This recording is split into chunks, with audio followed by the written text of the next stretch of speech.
definitely, we were caught off guard with the amount of issues that we had and the amount of people that affected. And our fans, I tell you, are the best. Usually that might sink a game.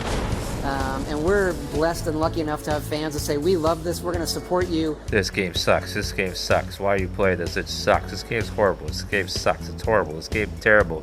And to get a lot of criticism, what was that like for you guys?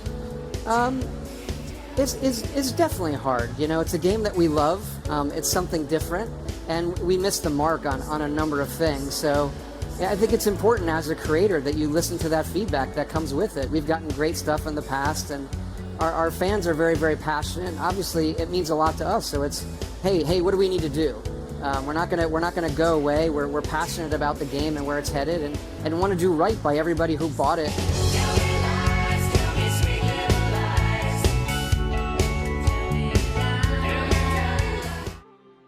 The old Todd Howard theme. Never gets old, does it? Well, it never gets old because it never stops being accurate. The disaster that is Fallout 76 has been long documented. From the beginning even, I don't think many had confidence in an always online multiplayer Fallout game. But even if you had no expectations at all, you surely were still disappointed by this mess. And yesterday, the legend of the train wreck continued. You see, Bethesda had a major announcement for the game. Was it some sort of big add-on? Are those long-awaited human NPCs finally coming? That's right. Human NPCs are coming to Fallout 76.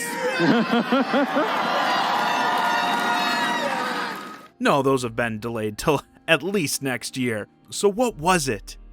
Well, a brand new subscription model, of course, you silly goose.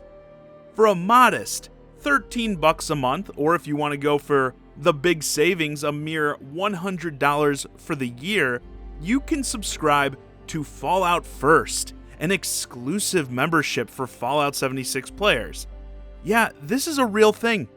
What many consider to be the worst AAA release of last year has gone full EA and added a subscription service, which also, that doesn't mean like it went free to play. Keep that in mind. You still have to first buy the game, okay, you idiot, to then have the privilege to subscribe to this service. Keep in mind as well that this costs way more than Xbox Live Gold, PSN Plus, of course, Nintendo Online, which all give you a bunch of free games every month, even costs more than Xbox Game Pass. So you may be surprised to learn that it was absolutely blasted by the internet all day. I don't even want to know how ratioed the initial announcement tweet is at this point.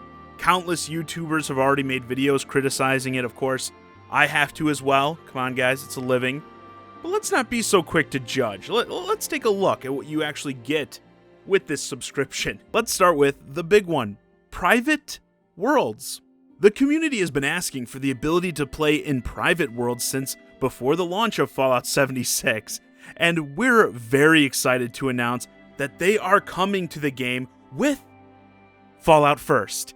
If you're a Fallout First member, how you use your private world is completely up to you. Invite up to 7 of your friends at a time, 8 total people per private world, to join you in taking on the dangers of post-apocalyptic West Virginia, or play completely solo. All gameplay remains the same from Adventure Mode, and all characters entering the Fallout First private worlds must be existing characters. So, to be clear, you recognize that this is a feature that your dwindling fan base would like to see added to your broken-ass game, and you add it behind an additional paywall. Once more, this isn't a free-to-play game. It actually cost a full $60, don't forget, when it came out. Sure, stores can't even give copies away these days, but can you imagine being one of those early adopters, shelling out the full price for the game, and maybe being in this camp wanting to have your own private server? I know this is something communities of these survival games often ask for, and the fact that they lead with this makes me feel that there are plenty of people in the Fallout 76 community that want it. But yeah, you supported the game from day one, then they hit you with this. Oh yeah, you can just give us $100 a year for it. No big deal. $100 a year if you want to play the game single player, "Oh, but ChiGuy, it's for your own server because the game's still always online." Oh yeah? Whose fault is that? Who thought this was a good idea? They need to be fired. I mean, I know there are whales out there. Just like with mobile games, you can support a game with a small user base that will throw stupid amounts of money at you. But I don't think there are enough idiots out there that can make this worth the backlash that you've received over it. And you also have to question, is this going to be a thing going forward with Fallout 76? Are you going to have significant future editions locked behind this garbage? We know those human NPCs got delayed. Is it going to be, oh, human NPCs are coming to Fallout First members? Once more, what a message you sent to early adopters who believed in you from the start. What an FU to them. You also get a monthly allotment of the premium currency atoms. You get $16.50 a month. I saw 2,000 of them is $20. So I guess you get like, $16.50 a month worth of atoms. And I believe I also heard you can buy like repair kits in the store, effectively making the game pay to win. So good value there for people who like pay to win. You actually get some more pay to win crap on top of that, access to an unlimited scrap box, as well as a survival tent that has a bunch of crafting stations and that in it, as well as lets you fast travel. And you also get exclusive cosmetics like icons and emotes. And do you want to know the best part about all these features? Well, this is a Bethesda premium service, so it has some bugs. Players are reporting that these private servers, they're not so private, saying at times they'll load into a new one to find dead NPCs, looted areas, and that, as if this isn't creating a new world, but perhaps reusing an existing one. And if you have a bunch of people on your friends list, not being able to stop people on your friends list from joining your game. And oh, that scrap box? Yeah, it's eating people's scrap, some depositing hundreds of units of scrap into it, only to find later none of it's there. All of this just works. It's not, I'm not kidding. There's also this skin. Yeah, this is what the whole thing's about, isn't it? At least the timing of it all. If you're unfamiliar with the Fallout series, this outfit is a throwback to Fallout New Vegas, a fan favorite Fallout game. A title that wasn't developed by Bethesda, rather Obsidian, who just so happens to have a game coming out this week called Outer Worlds. Outer Worlds has been billed as a spiritual successor to, you guessed it, New Vegas. You see where this is going. Bethesda is clearly trying to piggyback on the hype of Outer Worlds and maybe even steal some of their thunder with this announcement. Obviously, with Outer Worlds being very New Vegas inspired, a lot of people are going to be talking about Fallout New Vegas. Again, I don't know who thought they'd get any positive word of mouth from this. Outer Worlds has been getting outstanding reviews as it doesn't ask you to pay a monthly fee to play single player. Groundbreaking, I know. And I'm of the belief that game is going to go on to be a success, perhaps even live up to the New Vegas name. And if it is in the league of that title, this may very well be the Fallout game that players have been waiting for since New Vegas.